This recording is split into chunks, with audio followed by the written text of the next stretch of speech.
Ah, para el siguiente. Sí, porque así está decidido.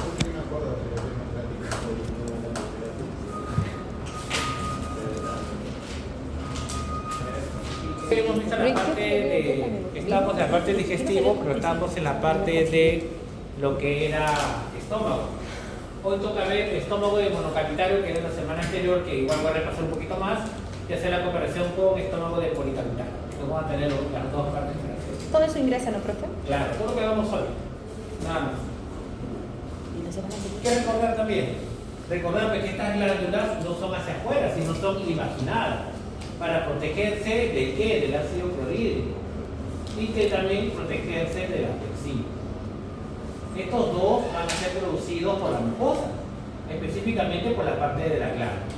Entonces acá tenemos, miren, todas las capas igualito, mucosa, submucosa, muscular y serosa. El estómago tenía tres capas: circular, longitudinal y tiene una capa oblicua. Por el tipo de movimiento que hace el estómago. El estómago tiene que empezar la digestión. Y para hacer la digestión, miren dónde empiezan acá las ondas peristálticas. Empiezan en esta zona, en la zona marcapaso. Y la onda va hacia dónde? Hacia aquí. ¿De acuerdo? Esa es la zona marcapaso. Entonces, para poder realizar ese movimiento, miren el movimiento, las contracciones que hay en el estómago, no lo va a poder lograr solamente con dos capas. Necesita la tercera capa, que es la capa obliqua. Por eso es que es importante esa parte de ahí. Pero como estamos aquí todavía en la parte de la mucosa submucosa, ya sabíamos que hay diferentes tipos de células. Ejemplo, las células parietales, ácido clorhídrico y otros más. ¿Qué más liberaba las células parietales aparte del ácido clorhídrico? El factor intrínseco. El factor intrínseco protegía a la vitamina B12. Protegía a la vitamina B12 que no sea destruida por el ácido clorhídrico en el estómago, porque puede ser absorbida a nivel intestino delgado. Y el otro era no la pexina, sino el pexinógeno por las células principales. Pero era pexinógeno, la forma inactiva. Y recién en el lumen, recién aquí, este ácido clorhídrico le quitaba el simógeno, la parte inactiva, y se transformaba en pexina, que iniciaba la digestión de proteínas. ¿De acuerdo?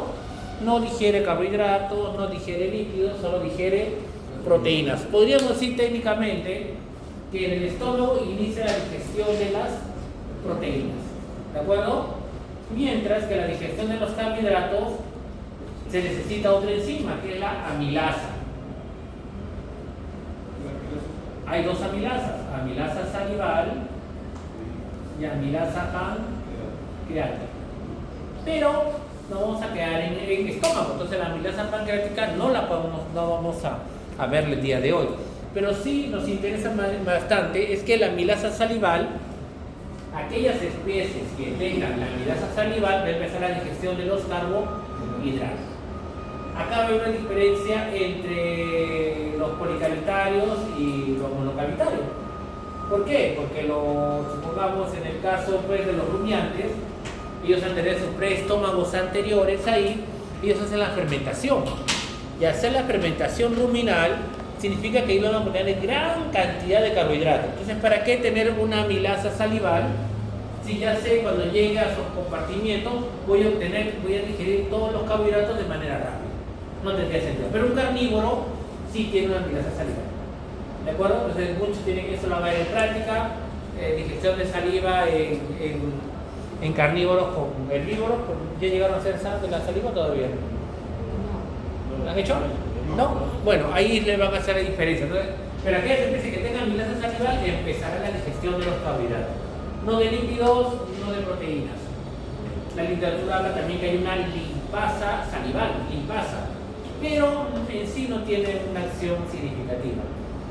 La literatura también habla que en el estómago hay una limpasa gástrica, pero en sí es mínimo, no lo consideramos así como que sea wow, la gran cosa que nosotros necesitemos. Ahí, lo mismo que hemos visto nosotros, digestión del estómago del monocavitario, Primero, ¿qué es lo que acá vamos a hablar de la motilidad? Pero primero, para la motilidad, ¿qué tiene que ocurrir? Tiene que llegar el alimento. El alimento viene a esta porción principalmente. El fundus se parte del cuerpo. Ahí se coloca el alimento. Entonces, aquí, por ejemplo, cuando esté en ayuno, tengo una terminación nerviosa. Cuando llega el alimento, ¿qué va a pasar? El alimento en sí va a distender toda esta parte de aquí. Y al distender, acá tenemos receptores. ¿Qué es lo primero que va a querer hacer? Que esta zona, con acomodación, esta zona se tenga que relajar. O sea, hay una relajación receptiva del llenado con el alimento. ¿Por qué se tiene que relajar? Porque si esta zona se contrae, imaginen que es una bolsa que se está llenando con algo, y si tú lo comienzas a presionar, la bolsa no se va a llenar. Entonces no voy a tener alimento en el estómago. Yo quiero tener alimento en el estómago. Entonces, estos receptores más bien van a permitir que esta zona se relaje. Si se relaja, ¿qué ocurrirá con la presión intraluminal? ¿Aumenta o disminuye? ¿Cómo va a aumentar? Si está relajado, también disminuye. Claro, es que si aumenta no va a llegar el alimento. Yo tengo que relajar esa zona para que el alimento pueda venir. Y eso me permite también, recuerden ustedes, porque tiene una gran cantidad de rugosidades, se extienden con facilidad, entonces yo no quiero que aumente mucho esa presión. Luego de eso, van a empezar, ya, ahora sí vienen los movimientos del estómago lleno. Ya está el alimento y ahora ya no se va a relajar, sino ahora que va a empezar el vaciamiento. Empieza la onda peristáltica en la zona marcapaso y el alimento va a comenzar a ir ¿hacia dónde? Hacia el pico. ¿De acuerdo? Eso es lo que nosotros queremos rápidamente que ocurra.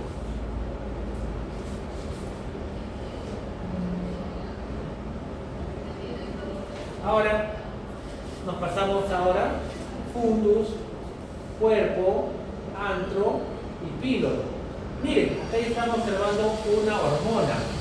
La hormona acá que está considerando quién es la gastrina. La gastrina se produce en la zona del antro. ¿De acuerdo? No se produce en el cuerpo ni en el fondo. Pero el alimento, ¿dónde inicia? ¿Acá o no? ¿De acuerdo? ¿Qué tenemos ahí? Ahora nos dice, esta secreción gástrica, ¿de qué está constituido? Primero, una gran cantidad. 2.5 litros al día, tiene que tener bicarbonato, definitivamente. ¿Para qué? Para evitar, para pasteurizar el medio. ¿Qué más tenemos? Ácido clorhídrico y factor intrínseco que nos produce las células parietales. Pexina, las células principales. Y moco que produce mucina y glucoproteínas. Esto sería de protección. ¿De acuerdo? Profe, disculpe, cuando dice 2.5 litros al día es que tiene que ver 2.5 litros de jugo gástrico. Secreción gástrica. Ya. O de jugo gástrico. Tenemos una velocidad basal, cuando dice basal significa en reposo. En reposo sí que hay una secreción, pero mira, 1 a 5 miliequivalentes. Entonces tenemos una estimulación máxima, o sea, con el alimento ya está en el estómago, mire cómo aumenta la concentración del ácido clorhídrico. Se dispara. Funciones de este ácido, primero, ¿qué pH alcanza? 1, quiere decir que tiene una concentración de 150 milimolar, enorme. Ayuda a la detección de qué hemos dicho nosotros, de las proteínas por la pexina. Pero, gracias al ácido clorhídrico, el pexinógeno pasa a pexina. Estimula la secreción de secretina y estimula la secreción biliar y pancreática. Sí, pero esto lo vamos a ver después. ¿Por qué? ¿Dónde se encuentra el páncreas? El páncreas, ¿a dónde desemboca su contenido? ¿Al estómago, al intestino delgado o al intestino grueso? Ajá.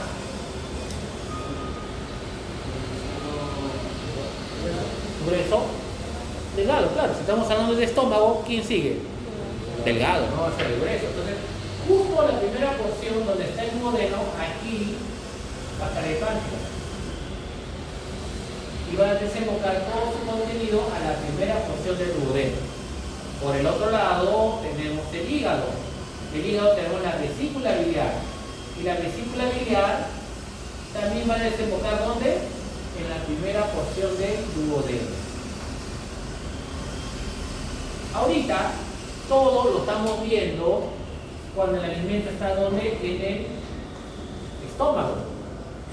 Luego este alimento no se va a quedar en el estómago, tendría que pasar al duodeno. Todavía no pasa al duodeno, todavía está ¿dónde? En el estómago. Cuando ya el alimento está en el estómago, ya va estimulando ¿a qué? A que vayas liberando un poco del jugo pancreático y un poco de la bilis, pero un poquito nada.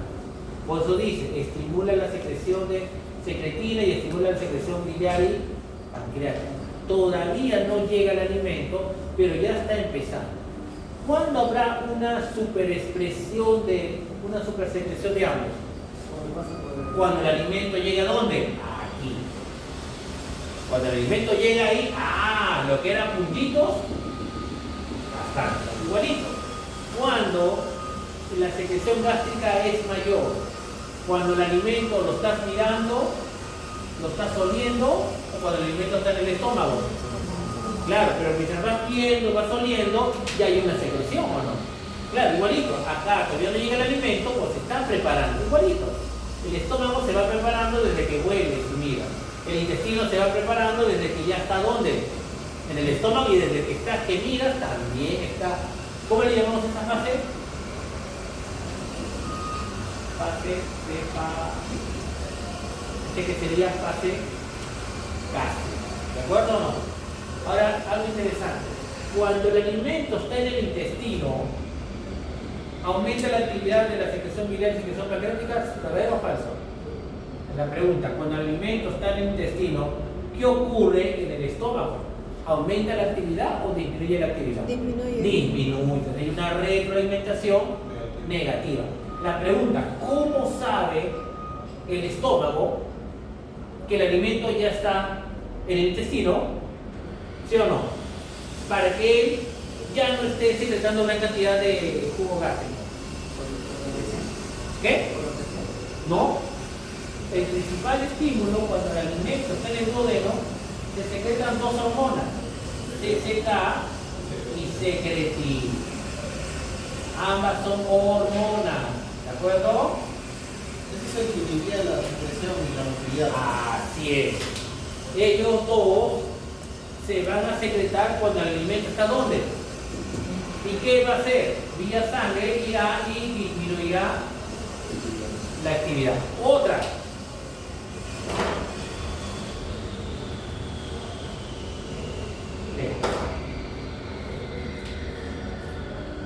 Acá hay terminaciones nerviosas. Acá también hay terminaciones nerviosas. Cuando esto distiende, llega la información de que disminuye. O sea, ¿cómo le llamaríamos a estos dos eventos?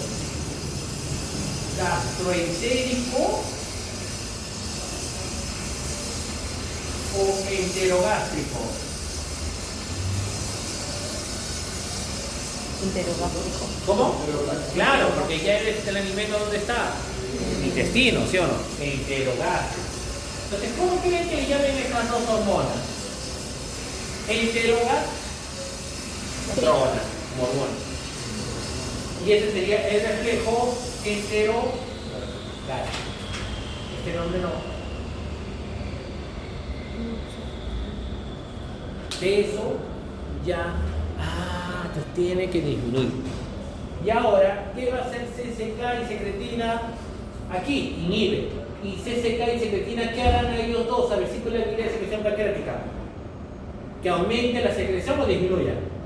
Aumente. Que aumente porque yo quiero que el alimento está ahí, entonces yo necesito que se digiera, pues, ¿sí o no? ¿De acuerdo o no? Colicistoquinina. Cisto viene de vesícula biliar. Mariana, entonces, ¿quién estimulará la vesícula biliar? ¿La colicistoquinina o la secretina? Correcto. Entonces, cuando esta por sangre llegue, va a haber la contracción de la vesícula y va a secretar la bilis. ¿Se entiende la idea o no? Y el páncreas también tendrá receptores ¿para qué? Para CCK y para secretina, para ambos. También va a tener receptores para CCK y para secretina. Ahora viene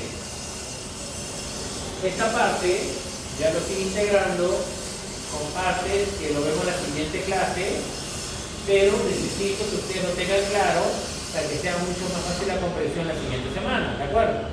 Por eso, no voy a dar mucha más actividad, pero solo necesito algo más. El alimento que ha llegado acá, ¿es un alimento que no ha sufrido ninguna digestión o ya alguito?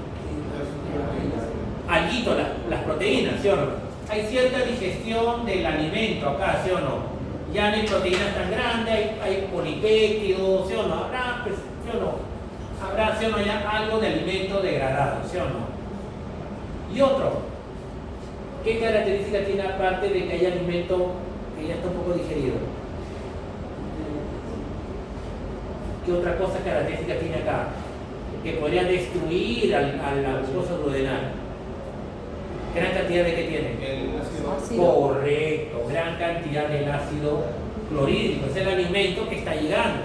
En los libros, el alimento cuando está en el estómago le llaman quimo. Entonces, el alimento, señor Aria, este quimo, ¿es ácido o básico? Claro, por el ácido clorhídrico, ¿sí o no? Entonces, cuando llega este quimo, ese alimento ácido, ¿qué debería ocurrir acá? El páncreas, ¿qué debería secretar? ¿Ácido clorhídrico, ácido sulfúrico o bicarbonato? Bicarbonato. ¿De acuerdo? ¿Y quién es el principal que estimula el bicarbonato? Cuando hay mucho ácido, dispara secretina. ¿Y el alimento que dispara? CCK. Y eso pasa en el páncreas. Ahora, cuando vimos nosotros glándula salival, Angie, cuando vimos glándula salival, ¿qué porción de la glándula salival aumentaba enormemente la producción de bicarbonato? ¿La parte acinar o la parte ductular? Acinar. Ductular. Ductular. Ductular. Pues el páncreas son así.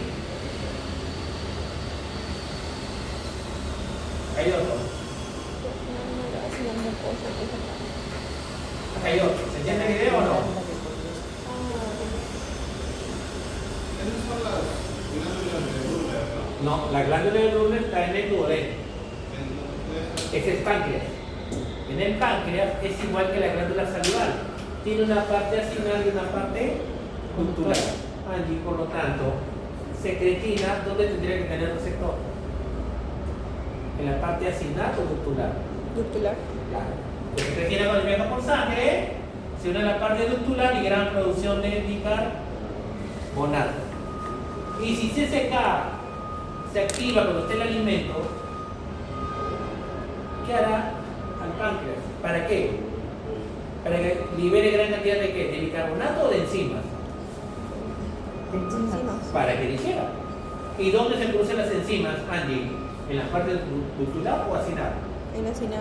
Correcto. Entonces CCK tendrá receptores donde en la parte acinar. Listo. Ese es todo. Ese es un tercio de la clase de la siguiente semana, que lo estamos subiendo de una vez con la parte de esto. De esa manera es el circuito, si no, no teníamos el circuito. ¿Qué más? Bactericida, claro, pues pH ácido. Y otro, posibilita la absorción de vitamina B12. ¿Con quién? Con el factor intrínseco. Ahora el factor intrínseco protegía la vitamina B12 para que no sea destruido ¿dónde? En el estómago, porque la vitamina B12 es protegida acá, pero es absorbida ¿dónde? En el intestino. Específicamente en el ilio se absorbe la vitamina B12. No en el duodeno, sino en el ilio. Ahí.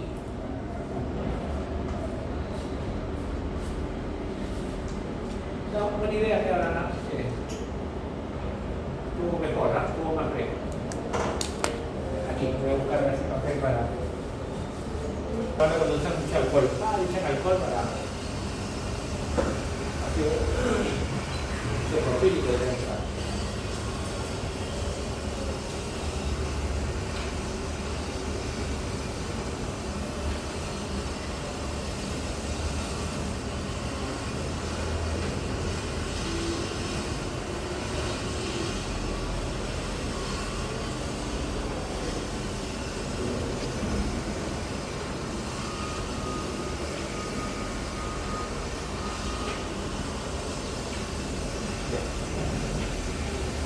Seguimos. Miren, mucosa y mucosa muscular de esa pared. Estas son importantes. Estas zonas del cuello. Estas células del cuello de la mucosa tienen células precursoras. ¿Qué son células precursoras? Son las células progenitoras. ¿Por qué? ¿Cuántas capas tiene la mucosa? ¿Tres? ¿Así? ¿Dos? ¿Cuántas capas tiene la mucosa? Tres. Mucosa. Una, pues no ves. Una sola capa. Estas celulitas que están en una capa, mucosa. No he dicho cuántas capas tiene la pared del estómago. La mucosa tiene solamente una sola capa de epitelio ahí. Una sola capa. La pregunta, estas celulitas de acá, obvio que las que están en la superficie producirán moco o no, y bicarbonato para protegerse o no. Obvio que estas son las células parietales que sintetizan ácido clorhídrico y factor intrínseco. Tenemos las células principales que secretan pexinógeno y las enterocromafinas, las enterocromafinas que secretan histamina. Estas células, ¿cuánto tiempo creen que vivan? ¿Un año? Deben, en menos de 3 semanas, deben eliminar, se deben descamar, habrán que volverlas a saquear, tendrán que nuevamente ser renovadas. Entonces debe haber una zona que se encarga de renovar a todas. Es esta zona. Estas migran hacia la parte superior o hacia la parte inferior, dependiendo de qué, del tipo de señal que haga, se transformará en una parietal, se transformará en una principal, en una que secreta histamina, o una que está en la parte de la mucosa del cuello, dependiendo. Pero estas son las células que van a regenerar a las demás células. Entonces, si yo utilizo un fármaco que bloquea esta zona, ¿qué va a ocurrir con el tiempo? ¿Qué ocurrirá aquí con el tiempo? No va a haber glándula. No hay glándula porque si la célula se muere, no va a haber renovación. ¿De acuerdo? Claro, es importantísima esta zona. Acá se ve mucho mejor. Parietal, principal y las células similares a las células enterocromafinas que secreta, en este caso, ¿qué secreta? Histamina. Mira lo que hace histamina.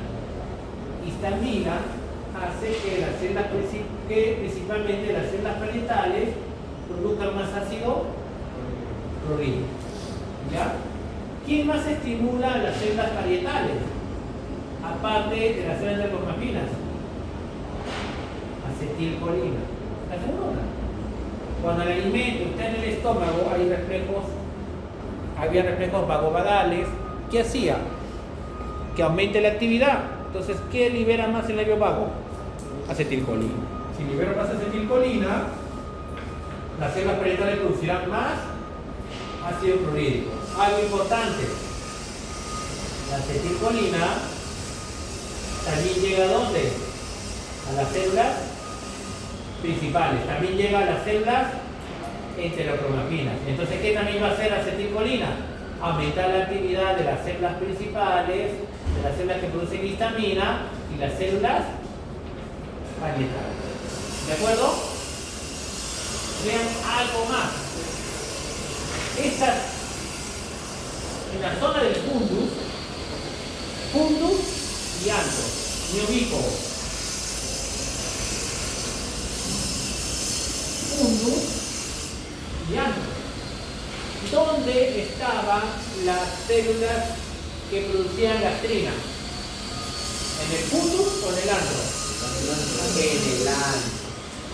Miren el antro. En el antro, ¿qué se produce cuando hay péptidos y aminoácidos? ¿Por qué hay péptidos y aminoácidos acá? Porque acá ya hubo la digestión. Si hubo la digestión, aquí la pepsina con el ácido clorhídrico empezó la digestión de qué? De proteínas. Por lo tanto, si hay cierta digestión de proteínas a la parte del antro que están llegando péptidos y aminoácidos. ¿Y qué hacen los péptidos y aminoácidos? Estimulan a las células G. Y las células G que producen una hormona llamada y la gastrina por sangre. Esta gastrina que se produce acá por sangre va a la parte del fundus. ¿Qué cosa viaja por ahí? La gastrina. ¿Para qué? ¿Para aumentar o disminuir la actividad? Aumenta la actividad. Entonces, ¿qué es lo que va a hacer ahí? Va a aumentar la actividad. ¿La gastrina de qué? De las células que producen histamina. ¿De quién más? De las células parietales. Y le ponen un interrogante a las células principales. O sea, se dice que sí, se dice que no. Tanto histamina como gastrina tienen interrogante sobre las células principales. Pero todas sí aumenta. ¿Quién? Las células parietales. ¿Qué pasará con este círculo vicioso? Si hay más gastrina, al final, Mariana, ¿qué va a haber cuando hay mucha liberación de gastrina? ¿Va a haber más ácido clorhídrico o más pepsina?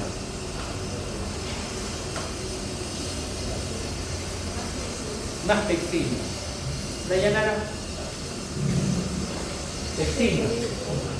Jonathan. Ácido clorhídrico. Claro. Porque acá tiene interrogante, no se sabía si sí o no. También no hace nada. Pero gastrina estimula a quién? A las que producen histamina. Y las que producen histamina activan más a las células parietales. Gastrina directamente también estimula a las células parietales. Si no hubiera nada que corte este circuito, ¿qué pasaría con el tiempo con el pH del estómago, Oscar? Se podría cada vez más y más recontra ácido. Y cuando está en exceso, o sea, ya cuando está demasiado ácido, o sea, cuando ya está demasiado, o sea, muy ácido, recién estimulo a estas células, que son las células D, que secretan SST, que es somatostatina. ¿Qué hace somatostatina? Inhibe a las células G. Si inhiben a las células G, ¿qué va a ocurrir? Menos actividad de las células parietales. La somatostatina también inhibe ¿qué? A las células que producen histamina. Entonces habrá menos histamina. Si hay menos histamina, menos actividad de las células parietales. ¿Qué pasará con el tiempo con ese pH muy ácido? No será tan ácido. Entonces acá viene lo que es la regulación. Si no hubiera este mecanismo de regulación, ¿qué ocurría con el pH del estómago? Se veía cada vez más ácido. Hay que detener. Pero esto se centra en la parte del antro, no en la parte del fondo. Son dos cosas totalmente diferentes. Seguimos.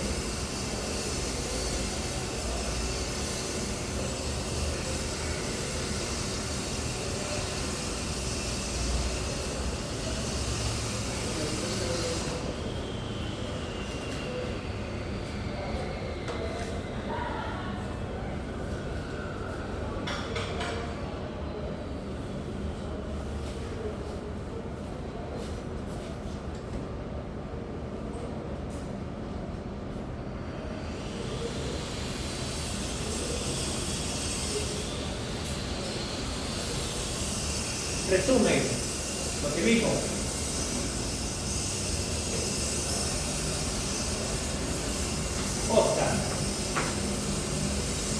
¿quién estimula a las células parietales?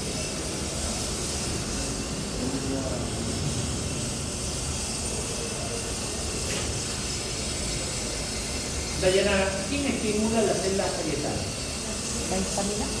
Histamina, claro. ¿Qué más? Gastrina. ¿Y quién más? El más obvio. Acetil. Porque hemos dicho que cuando hay la digestión siempre están liberando acetilcolina por todos lados.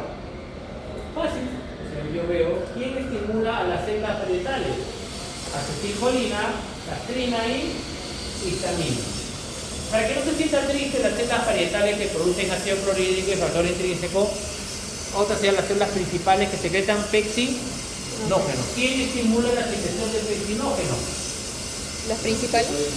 La acetilcolina. La histamina. No, la histamina no se sabe.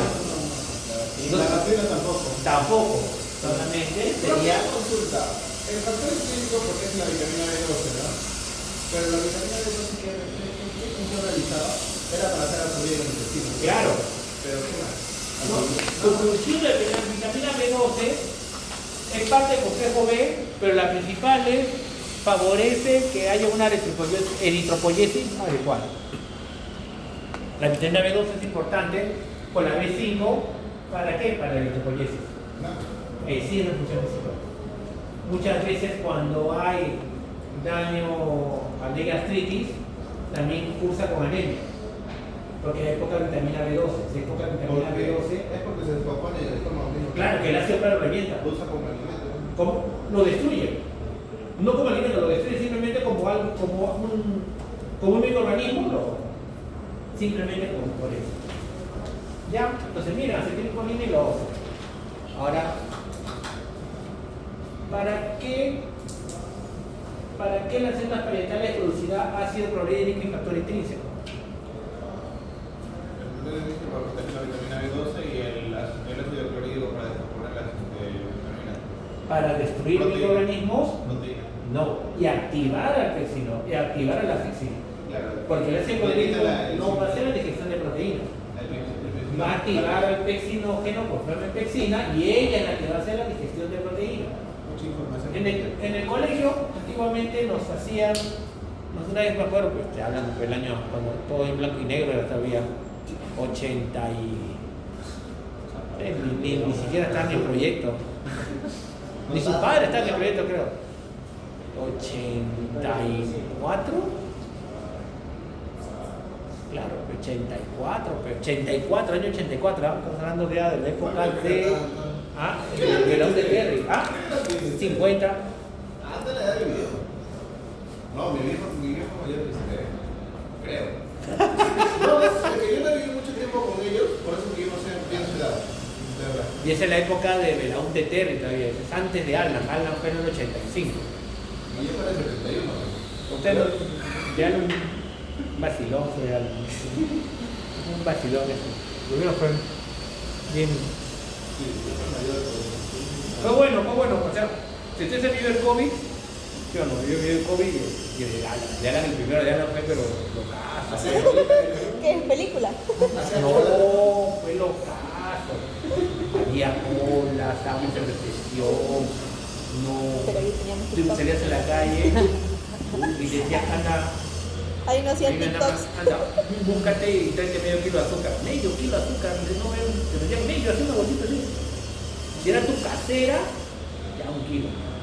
Pero casera tiene que ser así, ¿no? Medio kilo. Hacíamos cola para el pan.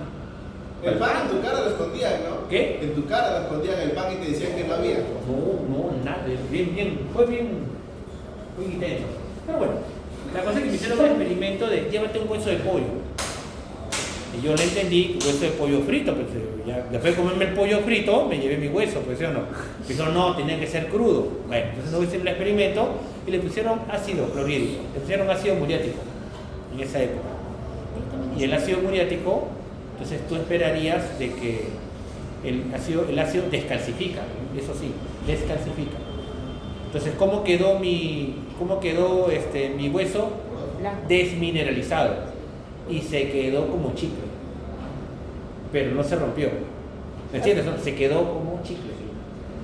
¿Se entiende? O sea, lo desmineralizó. Veo cartelarizado. Lo dejó como un cartílago. Digo, Entonces, cuando el pones ácido- era en vinagre, ¿no? ¿Cómo? En vinagre. ¿no? Ácido acético también. Ajá. Puede ser más suave el ácido acético, pero es que antes había más ácido muriático. El ácido muriático anteriormente era más concentrado que lo que venden ahora. Lo que pasa es que el ácido muriático antes había querosene. ¿Entonces por qué desapareció el querosene? ¿Por qué? Mucho mataban a la gente. No. 2000, principio, por ahí. ¿Ah? Por el 2000, principio. ¿Pero por qué? ¿Por qué desapareció el querosene? ¿Mucha matanza? Tampoco. Por Para los... hacer droga, pues. Querosene. ¿Qué? Yo tengo la- No, el ácido clorhídrico es humo. Uf, fuerte. No, No, pero yo tengo mi lamparita de querosene también. pero no vas a tener querosene. Lo malo. Lo voy a llenar poco a poco con los encendedores de hoy en día. Querosene no hay querosene. No te venden querosene. Si venden dos, uno me da la vuelta. Pero ya, va a terminar con explosivo, no vendo chiquito maricón, ya. Entonces, a veces nos equivocamos. Yo también pensaba antes que el ácido clorhídrico hacía la digestión de proteínas. No. Activa a la pexina y ella se va a encargar de hacer la digestión de proteínas. Apexinógeno para los La pexina, y ella esa es la que digiere proteínas, pero sin el ácido clorhídrico lamentablemente no podríamos En hacer. el colegio enseñan mal. Bien, y ahora miren, tenemos las dos. Luego, ya tenemos, miren, ya todo lo que hemos hecho. Es fácil entender entonces las células G. ¿Quién estimula las células G? Acetilcolina tiene que ser de ley. ¿Qué más? Los péptidos y aminoácidos, porque ya empezó la digestión y recuerden que está donde estaba en la zona de antro, ¿sí o no? En la zona de antro ya está ya llegando alimento que está más o menos digerido. ¿Y qué se digiere más o menos? Las proteínas. ¿Y cuál es la acción de la gastrina? Ir del antro hacia el cuerpo, ¿sí o no? Hacia el punto del cuerpo, para activar a quién? ¿La histamina? A las células parietales para que produzca más ácido clorhídrico. ¿Y quién apoyaba la producción de ácido clorhídrico? Histamina. Entonces también ayuda a la histamina que produzca ácido clorhídrico. Entonces la célula que estimula la secreción ácida. Y cuando estaba muy ácido, ¿quién se estimulaba? ¿El SSP? No, pero las células D que secretan somatostatina. Cuando está muy ácido, miren acá, ¿quién estimula? Está muy ácido, secreta somatostatina y somatostatina siempre es inhibidor. ¿Para qué? Para inhibir la secreción de ácido. Dense cuenta. ¿De ácido o Somatostatina. de histamina? ¿Ah? ¿Inhibir las células de histamina o de ácido? También de histamina y también las parietales, a las dos. A las dos. Y lo más fácil que queda es la parte superior, la zona del cuello, de la mucosa, que va a producir moco y bicarbonato. ¿Moco para qué será? Barrera física para proteger el epitelio. Y el bicarbonato, amortiguador, tamponamiento para evitar el daño al epitelio. O sea, los dos trabajan juntos. El estímulo de bicarbonato es irritación de la mucosa. ¿Y cuándo la mucosa se irritaba? Con el ácido. No, cuando el alimento llegaba al estómago. Cuando el alimento llega al estómago, irrita la mucosa. No entiendan irritación como un daño, sino como un cuerpo extraño. ¿Cuál es el cuerpo extraño? El alimento. Entonces, cuando llega el cuerpo extraño, que es el alimento, produjo gran cantidad de moco. Si no como durante muchas horas, no tengo estímulo en la producción de moco. Y si no tengo estímulo en la producción de moco, ¿qué pasa con la capa de moco? Delgadito. ¿Y qué pasa con el ácido que siempre está? Lo puede destruir. Ahora miren los dos tipos de glándulas. Glándulas pilóricas que están ¿dónde? En el antro y en el píloro, y las glándulas oxíticas que están en el fundus y cuerpo. Fundus y cuerpo que tengo Glándulas oxíticas. oxíticas. Y en la zona del antro y el píloro que tengo glándulas pilóricas. ¿Son iguales a las glándulas? No. En el antro y el píloro tienen una gran cantidad de qué? De células G y células D. ¿Y qué tendrá en la zona del sur del cuerpo? De la cantidad de células parietales y principales y las que liberan histamina. Las glándulas son diferentes, dependiendo a la zona. ¡Tarán! Por eso era necesario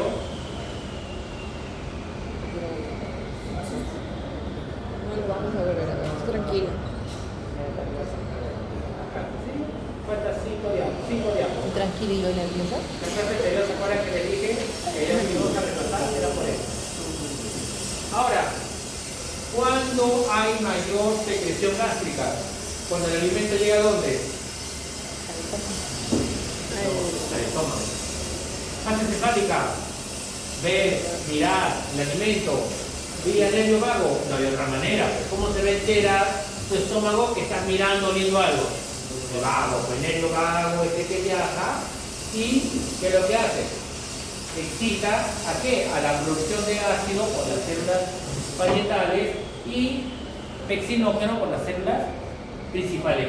¿Qué neurotransmisor está liberando? Acetil. ¿Ya ves? No hay una manera. No hay gastrina, nada. Es acetilcolina, porque viene por el nervio vago.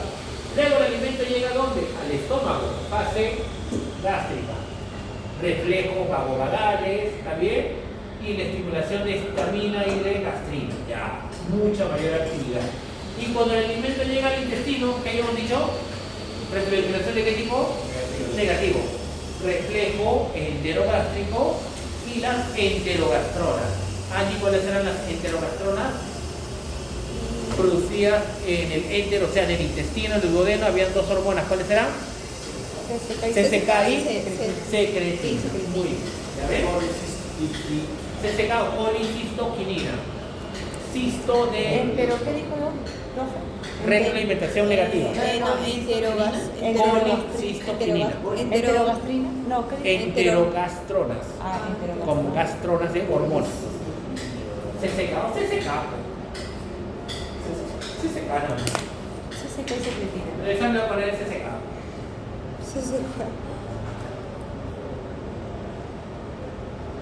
Otro, lo mismo. Fase gástrica, fase intestinal. Ayuno. No almuerzo, no como, nada. ¿Qué ocurre? El pH ácido disminuye la secreción de ácido clorhídrico. Eso sería lo normal. Cuando el alimento está en el estómago, si el alimento está en el estómago, ¿qué pasa? El alimento distiende las paredes. Entonces se estimula a los receptores de estiramiento. Y estos receptores de estiramiento, vía nervio vago, estimula ¿a quién? A las células parietales para que produzca ácido clorhídrico. Estimulo a las células principales para que secreten ¿qué cosa? Pexinógeno. Estimula ¿qué más? A las células enterocromafinas para que secreten histamina. Histamina estimula a las células parietales para que produzcan más ácido clorhídrico. Y si el alimento está acá, la acetilcolina estimula a las células G para que produzcan gastrina. ¿Y qué hace gastrina? Estimula las enterocromafinas y estimula las células parietales para que produzcan más secreción. Y cuando el alimento llega ya a dónde? Al duodeno, ¿qué es lo que va a ocurrir ahí? Hemos dicho sin lío. ¿De acuerdo?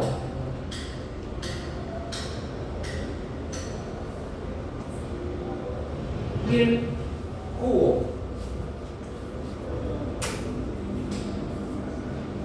Glándulas oxínticas. Y acá que estaban las glándulas pilóricas. Las glándulas pilóricas, gran cantidad de ¿qué? De células G y células D. Las glándulas oxínticas, gran cantidad de parietales y principales. Reflejo vagovagal. El alimento llega al estómago, distiende el estómago, estira el estómago. ¿Qué pasa? Secreciones nerviosas hasta el núcleo del vago que inicia, regresa y que libera acetilcolina. El alimento distiende la misma pared, el plexo mientérico se activa, el plexo submucoso se activa y también regresa acá. Pero el nivel está, esto hace que produzca gran cantidad de ácido y pexina, con los pexinógenos se dice. Por lo que con suficientes de equipa. Las células endocrinógenas ahí también en el estómago liberan lo que es serotonina. Otras, pero acá son las muy de las que liberan histamina. Solamente histamina. Histamina, solamente. Hay otras que liberan serotonina. Sí, pero Serotonina están más relacionadas con el intestino, ¿no? con el intestino. Aquí sí, pero cuando se estira. Cuando se estira, ahí liberan serotonina aquí. También están los subrepresentantes entre H5HT3 y E. Claro, y eso tiene que ver también con el reflejo del vómito, también tiene que ver con antieméticos, tiene que ver mucho serotonina, con los antieméticos. Miren acá, las dos son células parietales. ¿Por qué dice que está en reposo y está estimulado? ¿Cómo se dan cuenta? A ver, le doy 30 segundos. Por los canalículos. ¿Qué cosa? Los canalículos están. ¿Pero qué son los canalículos? ¿Cómo las sabemos? ¿Membrana apical o vasolateral? Apical. Membrana vasolateral. Las hormonas, ¿por dónde van a llegar? ¿Por la vasolateral o por la apical? Por la vasolateral. Entonces, a las células parietales, ¿qué hormonas le llegan? Histamina, gastrina y acetilcolina. Nervio vago, reflejo vagovagal. Siempre acetilcolina. Pero es una hormona, es un neurotransmisor. ¿Cuál? La acetilcolina. Es un neurotransmisor parasimpático, claro que sí. ¿Y se le cataloga como hormona? ¿Cómo? ¿Como hormona? Claro, es que es una neurohormona, puede viajar también, puede considerar. Miren las tres. ¿Y qué hacen las tres a la vez? Miren lo que hacen cuando están, chicos, miren cuando están las tres hormonas en su receptor. O está una, está dos, está tres. Gran cantidad de las vesículas que estaban guardaditas se pegan en la membrana apical. Esta es la bomba de clorones. Esta es la bomba que va a secretar al final, ¿qué cosa? Hidrógeno y cloro. Cuando la célula parietal está inactiva, quiere decir que hay muy poco de estas hormonas aquí. Por lo tanto, ¿qué pasará con todas estas bombas? Se guardan, no se destruyen. Ejemplo, membrana vasolateral y membrana apical. Todas las bombas están acá guardaditas. Cuando vienen los estímulos que están abajo, ¿qué hacen? Todas las bombas se fusionan y se quedan ¿dónde? En la pared. Cuando acabe el estímulo, ¿qué pasa con todas ellas? Regresan y se vuelven a guardar en vesículas adentro. ¿De acuerdo? No es que se destruyan. Es un receptor de CNA. ¿Perdón? Receptor CNA. No. Es AMP cíclico. AMP cíclico, calcio, nada más. Segundo mensajero. Estas bombas, pues miren, bombas, le llaman túbulo-vesículas también. Pero son, miren, están acá guardaditas y ¡pum! Se ponen acá. Ahora, células que, ¿se acuerdan? Estimulan acá. Eso es lo que quiero que lo vean. Nuevamente, ahora tenemos el mecanismo. Otra vez célula parietal. ¿Quién estimula las células parietales? Acetilcolina. Ah, el primero. Nervio vago, acetilcolina. Bien. ¿Quién más estimula a las células parietales? Ah, las células que liberan histamina. Chévere. 2. Y la tercera, la gastrina, pues, que venía de la zona antropilórica por sangre. La gastrina estimula a las células parietales y la gastrina también estimula, no lo dice, a las células que producen histamina. ¿Para qué al final? Que las células parietales produzcan cada vez más y más ácido. Y cuando está ya muy, pero muy ácido el lumen, ¿quién activa? A las células D. ¿Qué secretan? Somatostatina. ¿Quién inhibe? Gastrina. Inhibe todo el resto. ¿Membrana vasolateral o membrana apical? Vasolateral. Acá está la sangre. Membrana apical está en contacto con el lumen. Y acá están las bombas que decíamos, las bombas de protones. ¿Qué va a secretar al final? Hidrógeno y cloro.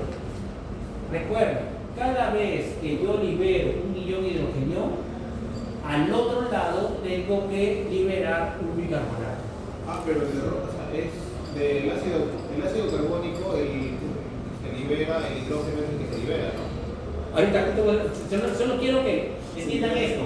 Por cada hidrogenio que liberas al lumen, para que active el pexinógeno y pexina, un bicarbonato se va a la sangre. ¿De acuerdo? ¿De dónde vienen los dos?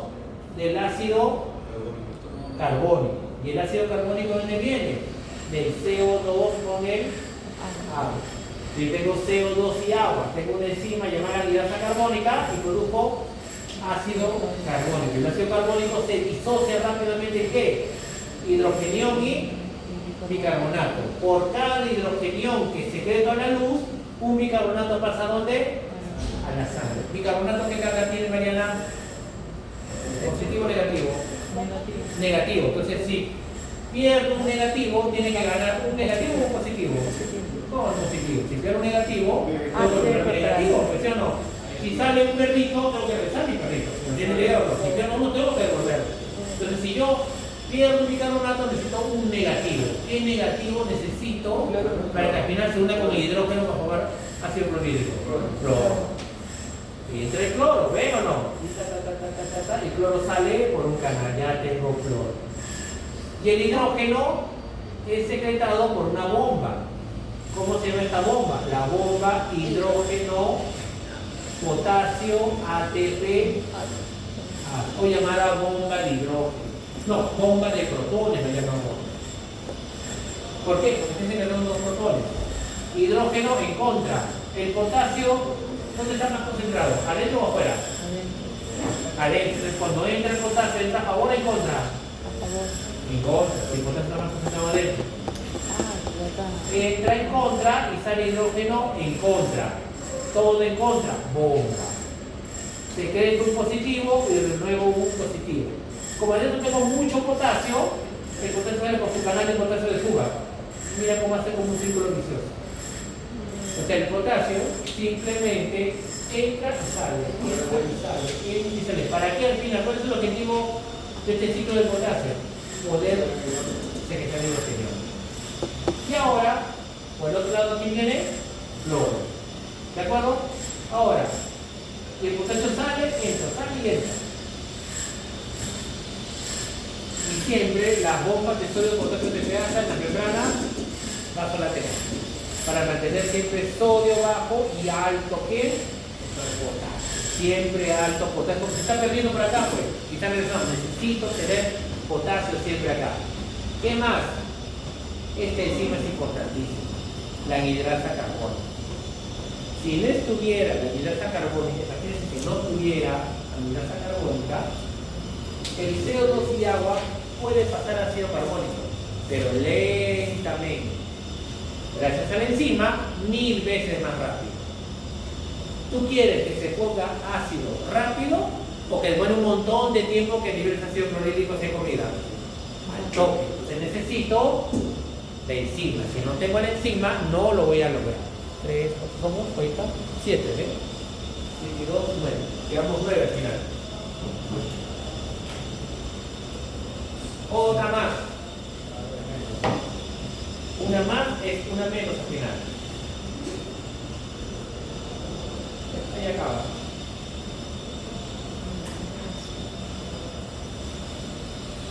Esta parte que la semana pasada le estaba explicando, que ya estaban agotados, estaban debilitados,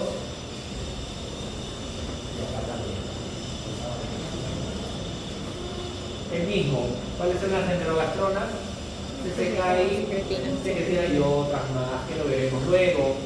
¿Quién estimula las células parietales? Acetilcolina. ¿Quién más? Las células que liberan histamina. ¿Sí o no? ¿Qué más falta? Gastrina. ¿Células qué? Gastrina. Puede ser directo o indirecto por histamina. ¿Tarán? Y cuando está muy ácido, somatostatina inhibe todo, ¿sí o no? ¿Has visto? Que célula que libera histamina y las células parietales. Pero la acetilcolina sí no inhibe. ¿A qué? La somatostatina. No. Somatostatina no. Recuerda que solo se libera cuando está muy ácido.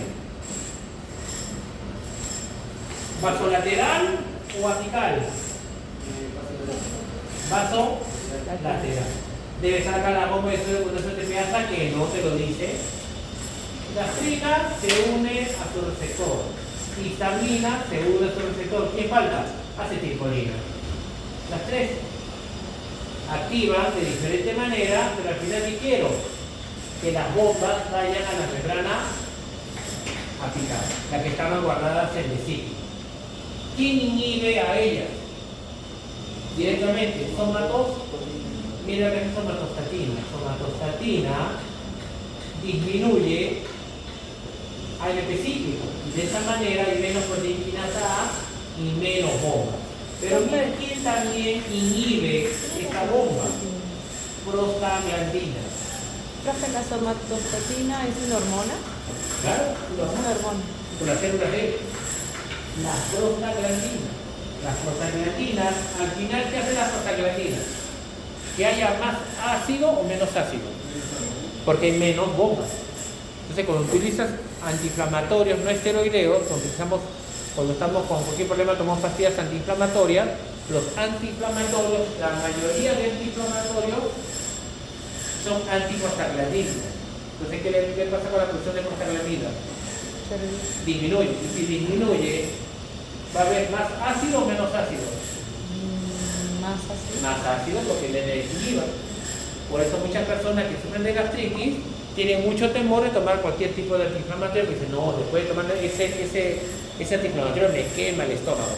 Por una parte, porque es antiprostaglandina. Por eso.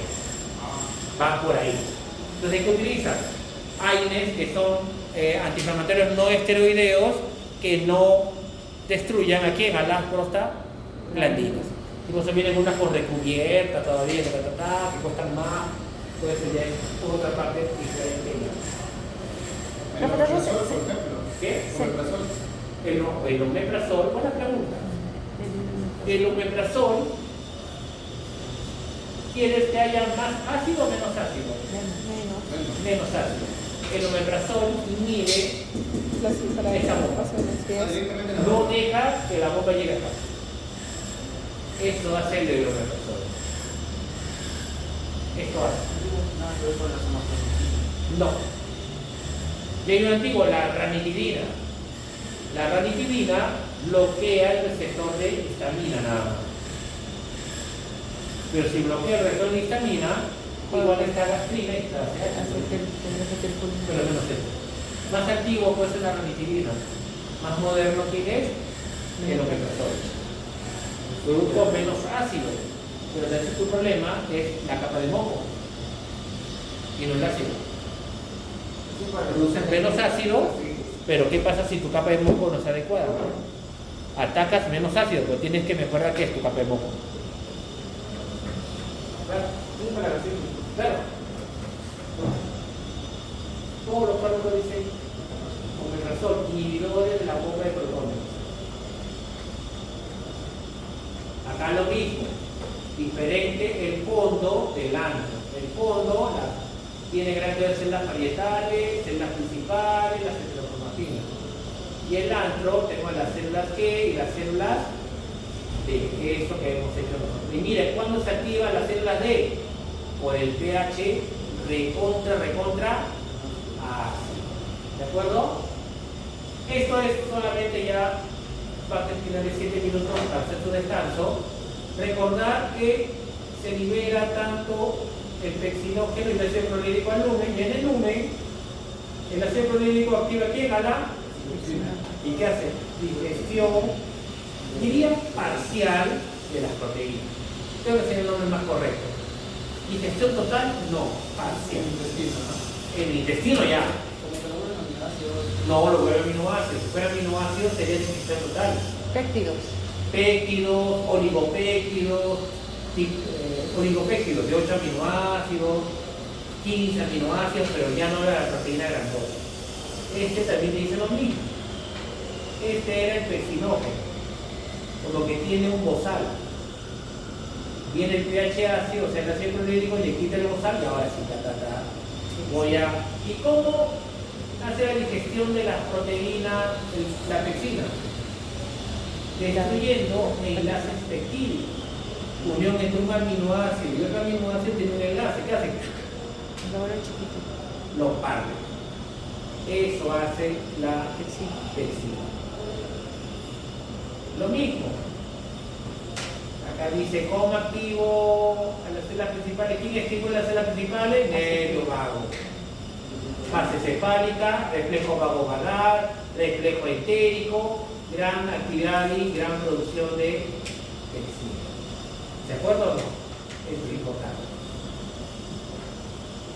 Y aquí lo último es la capa de moco. Decíamos que en la capa de moco tenemos dos cosas importantes. La mucina con el moco y el bicarbonato.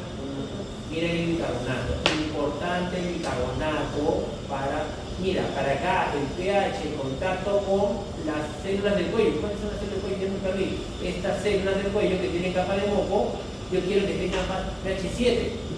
Y más adentro, ya, pH 2, para que haga la digestión. Tengo que proteger esta parte. Esto es lo que yo quiero. Por eso tengo que secretar moco. Para producir moco y bicarbonato, tengo que aumentar el flujo sanguíneo. Recuerden, para producir gran cantidad de moco, tiene que llegar más sangre aquí. Tiene que haber una vasodilatación. Si hay una vasoconstricción, hay menos producción de moco y bicarbonato. Necesito.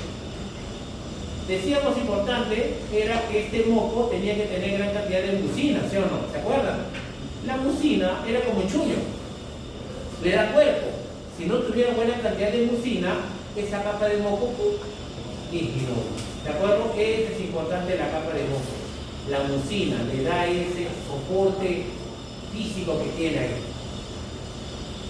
Acá, creo que este es uno de los mejores gráficos que se puede ver acá, para que vean cómo la glándula está con moco y bicarbonato. ¿Se dan cuenta o no acá?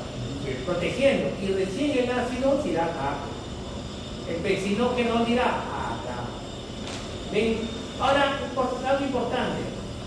Estas células que están en la mucosa, casi en la superficie, secretan moco, secretan bicarbonato, ¿no? ¿De dónde viene el bicarbonato? De las mismas que le matan. ¿Se acuerdan que las células parietales, cuando secretaban hidrogeniones a sangre, qué pasaba? Bicarbonato. Ya, ese bicarbonato es la que va a pasar acá. De la sangre, ¿a dónde? A la célula y a... Viene el bicarbonato, ¿eh? Viene el bicarbonato por acá. ¿Y a dónde pasa este bicarbonato? Acá, para formar la barrera. Muchos consideran de que este bicarbonato aquí,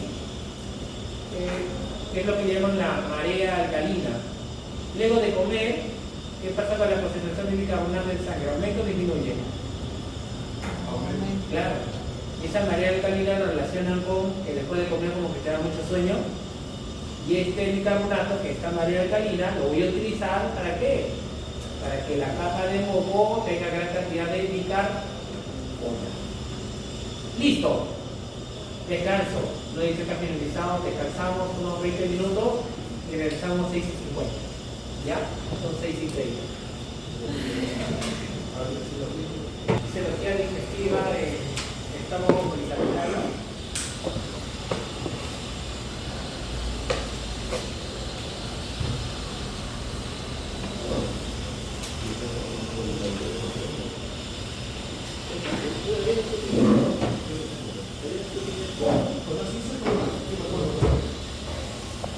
Recuerden, miren, acá ponemos en este vacuno cuando es recién nacido y miren cuando ya tiene varios meses.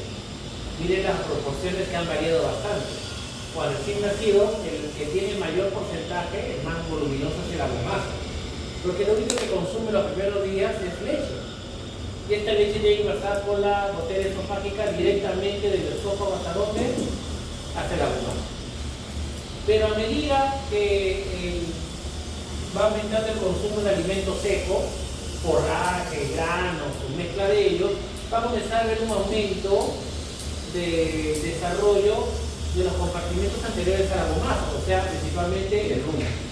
Miren el cambio en el rumen comparado con antes. Y bueno, la bombaza mantiene casi el mismo volumen, lo que pasa es que los demás han sido mucho más voluminosos. Miren la primera semana, la botella esofágica que permite que el estómago verdadero. ¿Por qué quiere decir estómago verdadero en la bombaza? Ahí ácido clorhídrico, ahí pexina, igual que hemos visto en monocavitarios, pero sería el anterior. Entonces, ¿para qué quieren estas cámaras preventativas anteriores? Aquí va a haber una microbiota constituida, no aquí, sino cuando comienza, va aumentando el rumen, en este tamaño va a haber una microbiota, y esta microbiota va a permitir la fermentación. La fermentación de alimentos que no son de fácil digestión. Pero no lo hace el organismo, sino ¿quién lo hace? La microbiota o los microorganismos que están alojados aquí. ¿En el rumen? En el rumen. Aquí, la primera semana, un poco de desarrollo, a medida que aumenta el desarrollo, que lo estamos viendo, que cada vez la capacidad del rumen comienza a aumentar cada vez más, y obvio, si comienza a aumentar en volumen, proporcionalmente la bombazo estaría reduciéndose. No es que se achique, sino que las otras cámaras comienzan a aumentar mucho más. ¿De acuerdo? Eso es lo que tenemos ahí como primera parte. Han hecho varios estudios, miren. El desarrollo del rumen al recién nacido. Desarrollo ruminal, nada. Ni papilas, ni nada. Pero si le aplican esta leche con granos o leche con heno, ¿qué es lo que ven ustedes? Las papilas.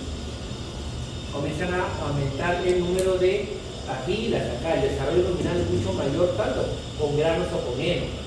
Y cuando tengo mayor desarrollo, va a haber una mayor producción de los famosos ácidos grasos volátiles. Los ácidos grasos volátiles son producidos por la fermentación ruminal. ¿De acuerdo? Nosotros podemos producir ácidos grasos volátiles, no, porque nuestra microbiota no es tan enorme como la de ellos. Ellos tienen una cámara fermentativa. ¿De acuerdo? Los ácidos grasos volátiles son tres principales: butírico, propiónico y acético. Son los tres. Acético, butírico y propiónico. Son los tres ácidos grasos volátiles producidos en esta fermentación. Rumen, gran cantidad de papilas, retículo, el famoso librillo, lo ponen uno que lo guste en el Surrachi mayoritariamente utiliza bastante lo que es el librillo en el brazo. Y este sería el estómago verdadero, el abomazo, parecido a los monocavitarios que vimos, con los pliegues, con la rugosidad y todo lo demás. Miren, acá tenemos bovino y ovino, y acá solamente para que vean la diferencia abismal. Miren, del rumen de ovino de 15 a 18 litros al de bovino. Miren la proporción: 20 litros, 80 litros, 100 litros. Entonces es bárbaro la diferencia, pero igual sigue siendo el compartimiento más desarrollado en ambos. ¿Quién es? El rumen. ¿De acuerdo? Estas cositas que lo tenemos ahí como para características. Luego, este contenido ruminal, el alimento que llega a esta unidad acá, tenemos tanto, tenemos el rumen, tenemos el saco dorsal, el saco ventral, el retículo, el omazo y abomazo, que lo observamos. ¿Qué otra característica podemos observar bastante de los uno? Que el retículo es el que está más pegado en la parte anterior. En la parte anterior, en la parte de la parte todavía, el retículo se encuentra acá, justo en esta parte de los primales de los vacunos, aquí. Y eso también tiene ciertas características, que justo aquí está el corazón. Entonces, muchas veces cuando los vacunos al tener esa lengua, se van a que su lengua envolvía el forraje, no discrimina con mucha facilidad el alimento. Entonces, ¿qué es lo más común que a veces cuando hay mal manejo? Como le dan gran cantidad de forraje, ese forraje viene en heno, viene con alambres y en los establos hay clavos, hay alambres, que es normal que haya. ¿Qué es lo que ocurre cuando llegue este alimento? Los vacunos no diferencian con facilidad, sino se lo tragan todo. Entonces, cuando se tragan clavos, se tragan alambres, ¿qué es lo que ocurre? Por los movimientos que ocurren, llegan aquí muchas veces. ¿Y qué es lo que hace? Perfora el retículo. Y no es que vaya a sangrar ni nada por el estilo, sino que justo acá, ¿quién está? El corazón. Entonces, cuando perfora también y daña ¿quién?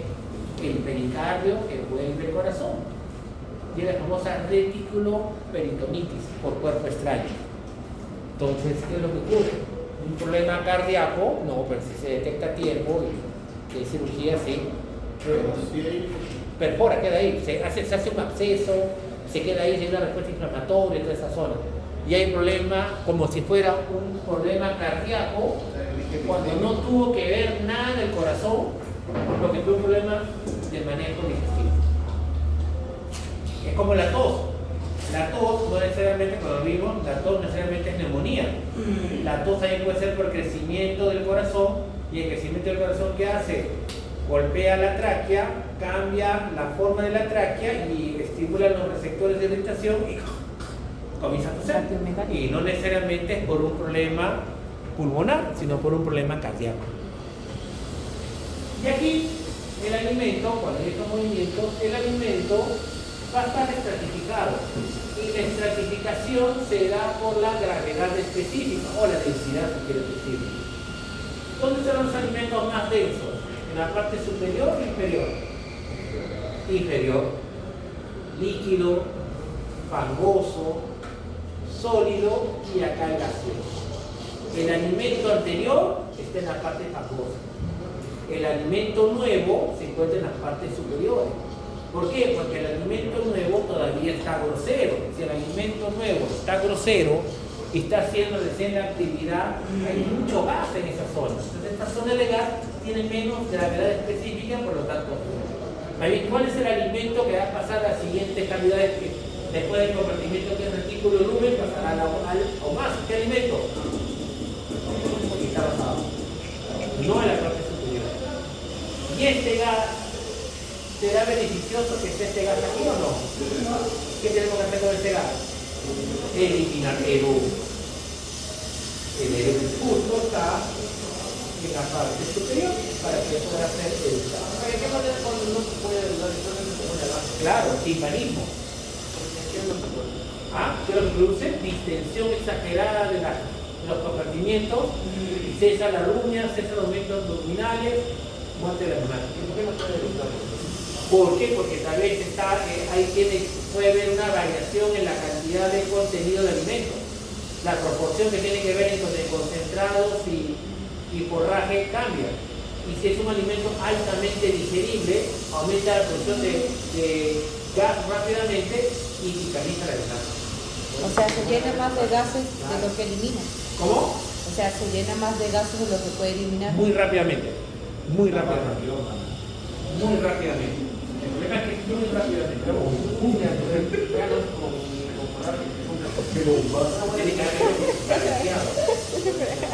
Y la rumia. ¿Qué es la rumia? Luego aparece luego de la ingesta de 30 a 70 minutos en los bovinos, de 20 a 45 minutos en los ovinos. ¿Y qué consiste? El alimento que acaba de ingresar a los compartimientos del rumen, vuelve ¿a dónde? A la boca, para remasticarlo. ¿De acuerdo? El alimento que recién ha consumido, entonces es el alimento que está todavía en esta fase de acá, pues. ¿De acuerdo? Este alimento grosero. Ese es el que nosotros queremos, ¿para qué? Para triturar las grandes partículas. Y dígame, si comienza nuevamente, comienza a hacer la rumia el animal y el alimento se queda mucho tiempo en la cavidad bucal, ¿qué estimula? La producción de saliva. Entonces la rumia hace de que al hacer esta remasticación, más tiempo el alimento esté en la boca y eso produce más saliva que tiene gran cantidad de bicarbonato y fosfato para mantener el pH ruminal de manera adecuada. Pero previo a la invasión microbiana. Claro, es el alimento que recién ingresado. Si fuera un alimento que ya está varias horas, ¿qué ocurriría? Ya hay microorganismos ahí, destruirías a los microorganismos. Tú no quieres destruir los microorganismos, tú quieres hacer este alimento que acaba de llegar, a ese es el que estás en la rumia. No el anterior, no el que está días anteriores, horas anteriores, sino es el alimento. Por eso la rumia se da, como dice, después del ingreso. Hay receptores mecánicos en la boca, claro, por el alimento. Gran producción de saliva, 2 veces más que el reposo. ¿Cómo se estimula la rumia? Por estímulos epiteliales en la mucosa de los vasos y en el rumen. Claro, cuando el alimento llega al rumen, estimula a que inicie la rumia. ¿Luego de cuánto? 30 a 70 minutos en vacunos y de 20 a 45 minutos en ovinos, luego de la comida. Ahí está lo que decía. Ciclo de la rumia, cada ciclo empieza cuando el bolo retorna ¿a dónde? A la cavidad oral.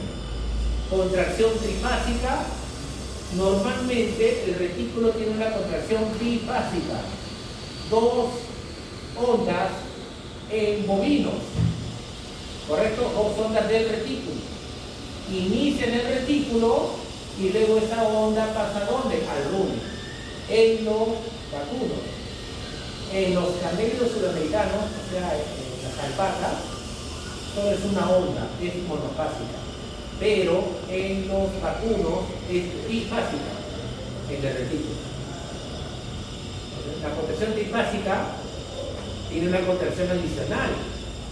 ¿Que se da de la mano con qué? Obvio con la relajación del cardio, igual que el vómito, ¿cierto? Tiene que relajarse el cardio, si no el alimento no va a pasar ¿a dónde? Una relajación profunda del cardio, una inspiración larga con la glotis cerrada. ¿Por qué con la glotis cerrada? Para que no haya las vías aéreas. Una presión negativa en la zona torácica, el esófago aumenta la presión y el bolo es aspirado al esófago. ¿Cuánto dura cada ciclo de la rumia? Minutos. ¿De acuerdo? ¿Cuántas veces? 50 veces. Mastica, y ahí empieza. Importante, el dolor, la fiebre, el estrés inhibe la rumia. Todo evento que mal manejo de los animales, y si no hubiera una buena rumia, no hay una buena remasticación. Si no hay buena remasticación, no hay buena cantidad de saliva en ese alimento. Si no hay buena cantidad de saliva y buena trituración, entonces el pH a nivel del rumen no va a ser el no va a ser. Miren acá una influencia de la alimentación sobre los procesos digestivos en el retículo y en el rumen. ¿Qué alimentos acá? Miren forraje y miren el otro, ¿cuál es? Harto concentrado. Tiene que haber una mixtura entre ambos. No puedes irte de un extremo y al otro extremo. ¿Qué ocurre con el forraje? Primero, si es el forraje, ¿es gran volumen o poco volumen? Bastante, para que da bastante, buena cantidad de volumen. Mientras es concentrado, tú le das pequeño volumen, pero si le das mucho te sale muy caro. Se pone que es concentrado porque está concentrado todo lo que necesita el animal. Tú le das poquitas galletas de comida a tu perro porque está recontra concentrado, ¿cierto? Nosotros comiéramos una tacita, no nos llenamos. Ellos sí, porque está recontra concentrado el alimento. Entonces el primero, gran volumen. Entonces, el alimento, la ingesta de alimento es lento. Ya. Entonces es importante que cuando llega un gran volumen al rumen, va a haber una gran distensión del rumen. Si distiende el rumen en una gran distensión, va a estimular los receptores de la pared del retículo del rumen y va a activar los centros gástricos y de la rumia. Entonces va a haber una mayor cantidad de rumia. Y si hay una mayor cantidad de rumia, está más tiempo el alimento en la boca, estimula más los receptores mecánicos en la boca. ¿Y qué va a hacer? Que haya mayor producción de saliva o menor producción de saliva. Más producción de saliva. Y si hay una mayor producción de saliva, hay mayor bicarbonato y fosfato y mantenga un pH en el rumen prácticamente neutro, entre 6.5 y 7. Eso es lo que yo quiero. Cuando dice fermentación ruminal, pH ácido, no es 1, no es 2, es ligeramente ácido, de 6.5 a 7, neutro ligeramente ácido, no es 6, no es 5.5. Y cuando tenemos un alimento que es alto en forraje, principalmente los microorganismos que están en esa zona, porque va a degradar con este pH, son celulíticos, van a degradar la celulosa. Esta fermentación es lenta y eso va a permitir que más tiempo esté el alimento y haya una adecuada fermentación ruminal. ¿Qué ocurre cuando el alimento es concentrado? Pequeño volumen ruminal, si es pequeño, poca estratificación, poca distensión, activa poco los receptores de la pared del rumen y retículo. ¿Qué es lo que ocurre? Escasa activación de los centros gástricos de la rumia, baja motilidad, reducida rumia. Si hay poca rumia y el alimento concentrado, como es pequeño, rápidamente lo ingiere, habrá mucha estimulación de los receptores mecánicos vocales, poco. Baja producción de saliva, poco bicarbonato, poco fosfato, no voy a tamponar bien. ¿Y qué pasa con el pH? ¿Se vuelve más ácido o básico? Más ácido, miren el otro. Neutro, poco ácido, y este es recontra ácido. Y ahora ya no van a estar más que todos los microorganismos celulíticos, sino los amilolíticos. Y los amilolíticos tienen una fermentación recontra rápida. ¿Se producirá gran cantidad de gases aquí? Obvio, comparado con otros. Fermentación lenta, fermentación rápida. Entonces miren la importancia del tipo de alimentación que tiene, en este caso, los vacunos. Ahora, apenas hay alimento, se da la rumia, rápidamente se produce una gran cantidad de gas. Y este gas, como saben ustedes, se va a acumular en la parte, como dice, superior. ¿Qué tiene que ocurrir con este gas? Tenemos que eliminar. ¿De acuerdo? Entonces esta burbuja gaseosa se desplaza en dirección craneal. ¿Hacia dónde? Hacia el cardias. ¿Para qué? Para estimularlo. Y una vez eso, ¿qué hace con el cardias? Se abre el cardias y sale el gas del esófago, no sale directamente al exterior, se queda en la cavidad nasofaríngea y se absorbe algo de CO2 y es eliminado la mayor cantidad. Estos gases, ¿cuáles son los dos principales? CO2 y... ¿cuál es el otro? CO2 y metano. CO2 y metano son los principales gases que son eliminados con el eructo. ¿Cuándo es el pico de producción de gas al eructo? 30 minutos a 2 horas después del ingesta. El ingesta, porque lo mismo, eso se absorbe. Esos son ácidos grasos volátiles. Se absorbe. Eso es lo que necesitamos. Estos son los que se eliminan. Esto le echan la culpa al efecto invernadero. El efecto invernadero que tanto menciona por la alta producción de CO2 y de metano, que todo esto va a la atmósfera, hace el efecto invernadero, ¿sí o no? Lo que hace que las temperaturas sean más. ¿Tiene que algo tendrá que ver? Sí, tendrá que ver, pero creo que más el monóxido de carbono, creo que sería el más importante para nosotros. ¿Tiene que algo? Sí, de todas maneras. Considerar eso. Hay otros gases, pero lo más importante es CO2 y metano. Esos son los más importantes. El eructo, control del eructo, distensión gaseosa del retículo y rumen.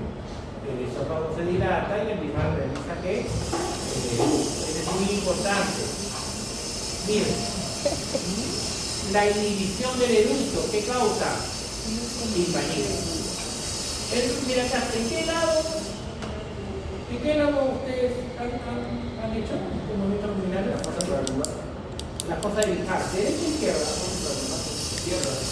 Izquierda, recuerden que este es izquierdo. Es la cosa de Bilhart del lado izquierdo. ¿Sí o no? Tiene que ver con la parte costocomoral, con la apófisis transversa de las vértebras, que se forma izquierdo. Si ustedes van a hacer este examen práctico y empiezan a determinar los movimientos ruminales por el lado derecho, lo van a jalar. Tienen que ser por el lado izquierdo. También, dependemos del Depende, mire, de frente o de espalda. También, ¿cómo está la vaca? Ahí tiene que ver estos movimientos ruminales. Empieza por el lado derecho. No esperes un 11. No esperes un 13. Todavía no me acuerdo de usted, profe. No esperes esos valores. Y acá se ve, miren, este es un proceso, mira, acá es lo normal. El gas se produce, pero miren, ¿qué es lo bueno? Que tengo esta zona de cargas libres, ¿sí o no? Entonces cuando estimule esta zona, se va a dilatar el cardia y va a ir el esófago rápidamente, va a pasar el gas. Pero si tengo mucha proteína, mucha espuma, ¿de acuerdo? ¿Qué es lo que va a pasar? Se forma más gas de lo que puedes eliminar. Y la presión ruminal se incrementa en exceso, hay la atonía ruminal luego y muerte lacrimal muchas veces. Acá se ve, miren, cuando ve el lado izquierdo es que se le levanta, ¿ven o no? Esto es lo que acá puede hacer. ¿El lado derecho? No, mire, el lado derecho. Y aquí, bueno, obvio que la parte inferior sí, puede morir por eso. Obvio. Yo he visto que la gente en campo, cuando tiene muy bajita, se fijan más o menos siempre cómo está. Si está bien llena, ya pues la guardan. Claro, tiene que utilizar algún tipo de antiespumante, tiene que usar algo de que elimine esa espuma. ¿Cómo se llama esa herramienta? Troca, también le pueden colocar trocas en caso de emergencia para eliminar el gas que está en exceso. Pero generalmente es por un mal manejo.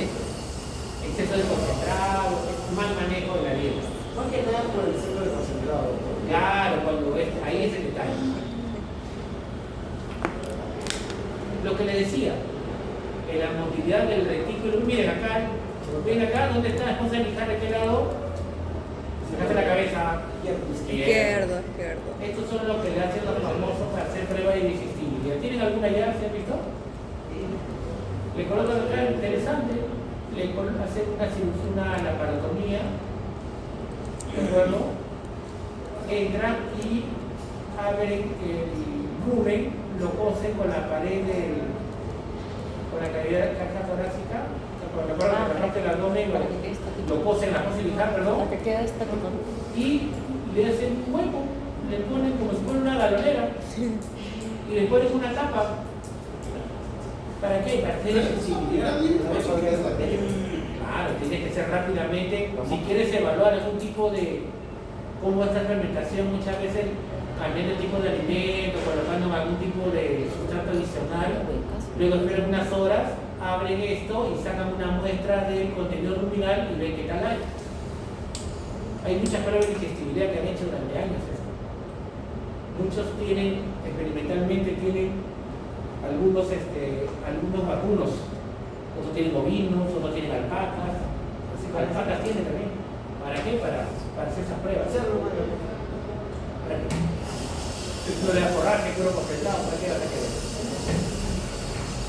No tiene rumen, ¿dónde la el pobre? ¿Dónde la sacar? Al pobre, ¿dónde la sacar? ¿Al pobrecito? Debe ser acá ya. ¿Qué vemos acá? Retículo, saco dorsal, saco ventral, saco ciego dorsal, ciego porque estoy ciego, y saco ciego ventral. ¿Qué queremos ver acá? Las ondas. ¿Dónde inician las ondas? En el retículo. Bifásica. 1 y 2. Y luego que sigue una intensa en el rumen. Vean cómo, si no hay de retículo, no hay dónde, en el rumen. Y luego, menos actividad, hasta que haya otra de dónde, del retículo. Profe, usted me dijo que había una trifásica, pero la trifásica, recuerden que estaba relacionado, ¿se acuerdan de la trifásica?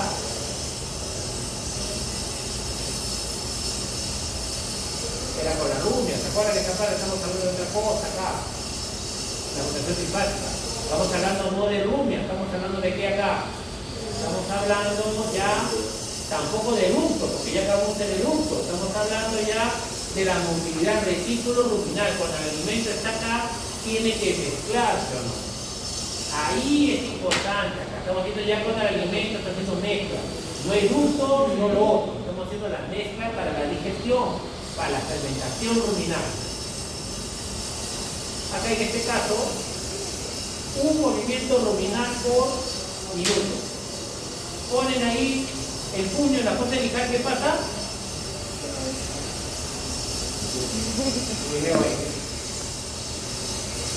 Pasa 1 minuto y medio por ahí, nuevamente sientes que otra vez, porque se expande, pues. La fosa ruminal contrae, se mueve y cambio de presión rápidamente. La contracción del rumen se veía cada 5 minutos, ¿cierto? ¿Cómo? La contracción del rumen se veía por 5 minutos. Por 5 minutos, ¿cuántos minutos debe ser? 3 a 4. 3 a 4. Y si no han comido menos, si no hacerlo mayormente. A nosotros a veces nos decían de que no coma ya alimentos ruminales. Y ni lo ver. La bebida tenía. Y vos decías, la 3. bebida en 2 por 5 minutos. Decía 3. Ya, a la otra. Son mentirosos. Se ve clarito porque se siente. A veces te hacen trampas, a veces así. A veces ni siquiera es necesario meter la mano, porque se llena el espacio. Pero una técnica, pero buena para evaluar. Porque ahí ves quién sabe quién no. Porque quién sí, de verdad, yo, hijo sí, ya no tuvieron relación a él, pusieron una loca que no había comido.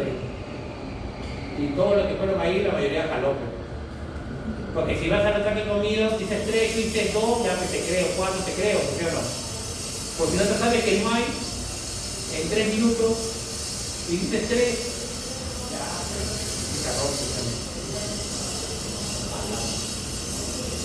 Contracciones, tenemos contracciones primarias y contracciones secundarias. Contracciones primarias llamadas ondas A, contracciones secundarias llamadas ondas B. La B, porque es importante para el eructo, ¿de acuerdo? Y las primarias, ¿para qué es importante? Para el mezclado de bolo alimenticio, para la clasificación de las partículas, por su densidad, ¿se acuerdan la edad específica? Líquida, pastosa, la fangosa, pastosa, sólida y gas. Para esos movimientos permite que esté todo eso.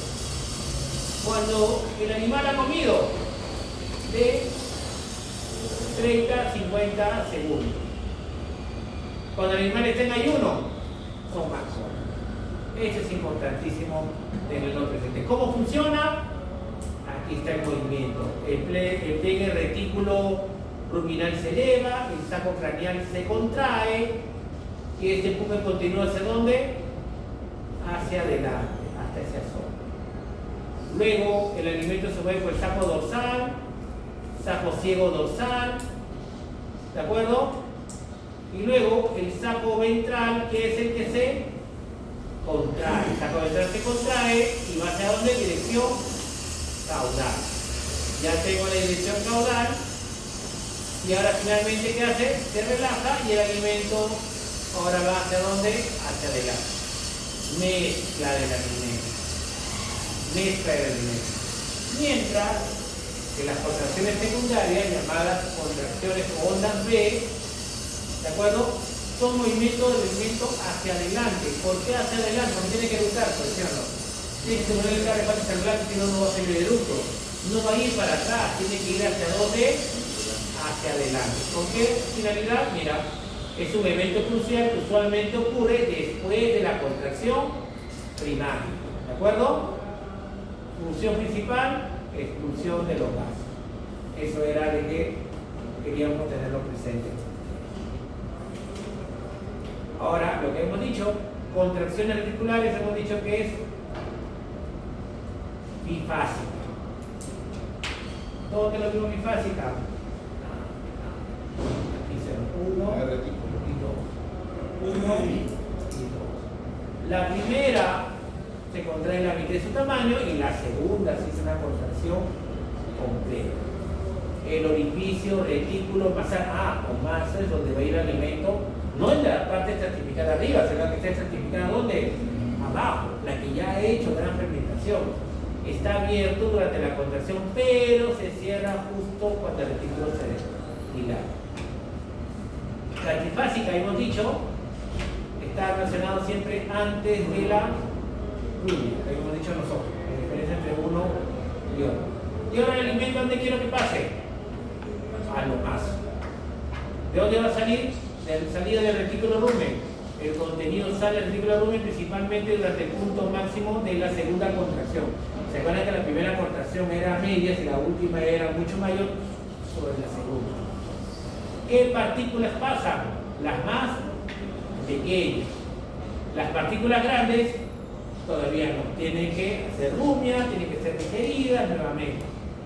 Importante el papel de la densidad de las partículas, gravedad específica si quieren llamarlo, porque las de alta densidad son las que están en la parte superior o inferior.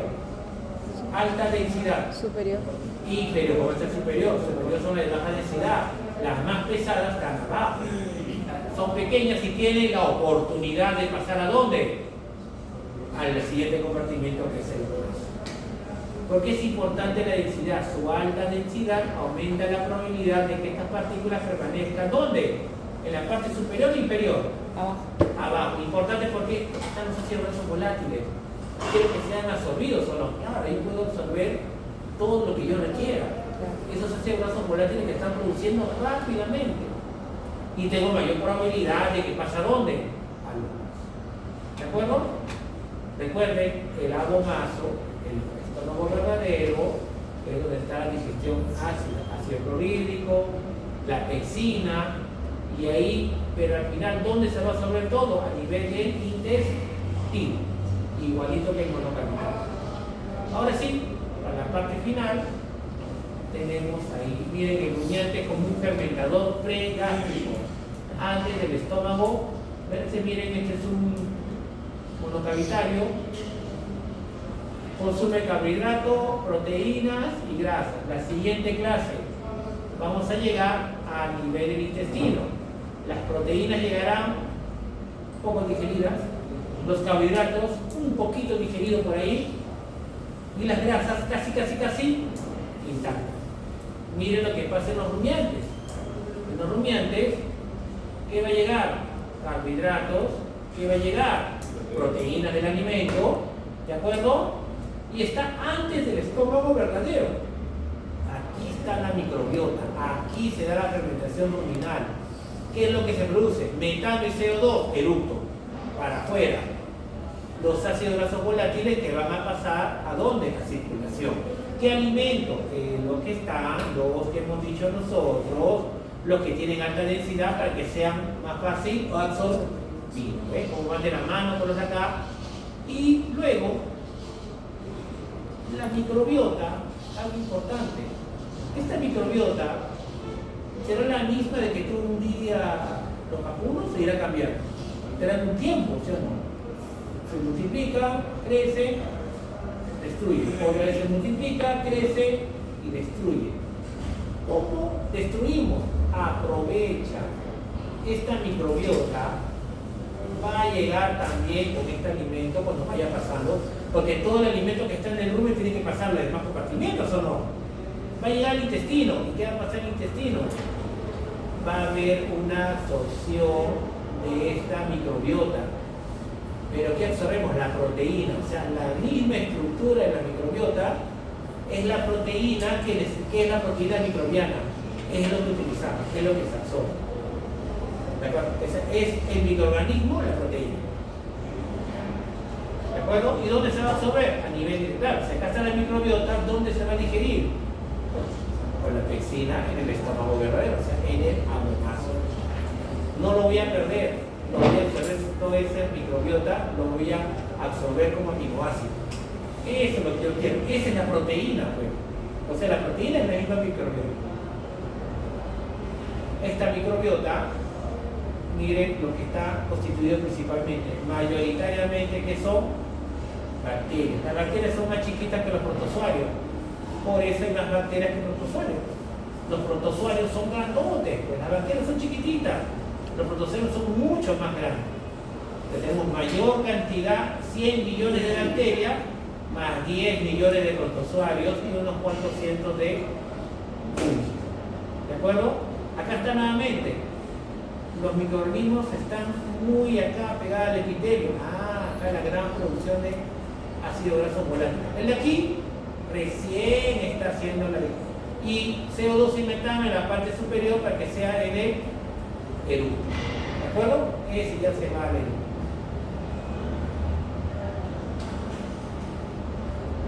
¿Cuáles son los ácidos grasos volátiles? Acá tenemos acetato, propionato y butirato. Y algunos funcionan también al valerato. Todos miren lo que hacen. Y acá está el eructo. CO2 y metano son eliminados. ¿De acuerdo? Obvio que luego estos ácidos grasos volátiles que van a ser absorbidos, el resto tiene que pasar al estómago verdadero y luego al intestino.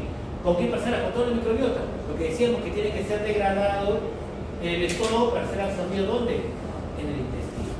Ese es muy importante. Miren, primero degradación, primero rumia, degradación, fermentación. ¿De acuerdo? Fermentación. ¿Qué es lo que hay dentro del compartimiento ruminal? Los microorganismos. ¿Qué pH tendrá el rumen aproximadamente? 6.5 a 7. a 7. Pero si comienza a producir gran cantidad de acetato, propionato, butírico, con el CO2, con el metano, ¿qué va a pasar con el pH? ¿Se irá a lo más ácido o lo más alcalino? Más ácido. Yo no quiero que se vaya más ácido. Ahí entra en acción el bicarbonato y fosfato de la saliva. Por eso es importante que haya una adecuada masticación, una adecuada cantidad de forraje para que haya buena cantidad de este amortiguador. Porque si no hay buena cantidad de amortiguador, ¿qué ocurre? Va a cambiar el pH y ¿qué pasa con los microorganismos? Muchos mueren y aparecen otros. Y los que aparecen acidifican más el medio. Otro, el rumen tiene un ambiente anaeróbico. ¿Qué significa anaeróbico? Que tiene muy pero muy poco oxígeno, alta cantidad de CO2. Si tú a estos microorganismos tú los sacas, ¿de acuerdo? Lo pones en baño María a 38 grados centígrados y lo dejas expuesto al medio ambiente, ¿qué va a pasar con esos microorganismos? Se mueren. No se mueren por temperatura, no se mueren por el sustrato, se mueren porque perdieron la anaerobiosis. Tiene que estar bajo el oxígeno, alto en CO2. Y justo lo que se produce, gran cantidad que es CO2. Entonces tengo los ambientes de anaerobiosis. ¿De acuerdo? Miren, los tres que se acético, propiónico y butírico. El butírico, fuente de energía para el mantenimiento del epitelio ruminal. O sea, el epitelio ruminal necesita ácido graso volátil, ¿cuál utiliza principalmente? El butírico. Acético, importante para el tejido adiposo y músculo esquelético, síntesis de grasa. Y el propiónico, síntesis de glucógeno, importante en vacas lecheras. Para la síntesis de lactosa necesitamos buena cantidad de ¿qué? De propiónico. ¿Cómo se obtiene? Alimento son polisacáridos, celulosa, el forraje, hemicelulosa, el forraje, almidón que hay en el concentrado, pectinas, vienen las especies hidrolíticas y lo vuelven azúcares solubles. Luego va bien intermediario, se produce hidrógeno y CO2. El CO2 se va. Y si CO2 se une con hidrógeno, ¿qué forma? Metano. Y los dos se van mayoritariamente en eructo. Y los otros, mientras haciendo la fermentación, tenemos piruvato, lactato, succinato. ¿Y dónde se produce? ¿Quién está haciendo todo eso? La microbiota. Entonces la microbiota, cuando va utilizando estos azúcares que están haciendo, ¿qué van a formar? Los ácidos grasos volátiles, acetato, butirato y propionato, que son fuentes de energía para el hospedero. Energía. Y la proteína será la misma microbiota que se la traga. Esa es la otra. Profe, o sea, los ácidos grasos volátiles provienen de los azúcares Claro, solubles. de la fermentación. También de las grasas, también de las proteínas, pero principalmente ¿de qué? Azúcar. De los azúcares, que es lo más barato. Es más barato comprarse un kilo de galleta, va a estar más barato que un kilo de carne, porque es más barato, al final es más barato. Lo más barato es con los carbohidratos, con la grasa. Lo más caro siempre es la proteína. Y aquí lo más caro es obtener la proteína, o sea, la microbiota. Justo lo que queremos. Miren la fermentación de carbohidratos en el rumen. ¿Dónde? En la microbiota. Celulosa, almidones, pasa ¿qué? Maltosa, metano, y llega a aspirar la glucosa. Y de glucosa pasa ¿qué? Ácido pirúvico, y acá hago la fermentación ruminal con la microorganismo. La glucosa llega a ¿qué? Piruvato. El piruvato comienza la fermentación, ¿qué forma? Acetato, propionato y butirato. ¿De acuerdo? Y lo otro que se escapa, hidrogeniones con metano, ¿qué es lo que hago? Lo elucto. ¿Cómo produzco el metano? Tengo que tener microorganismos que produzcan metano, porque yo tengo CO2 y hidrogeniones.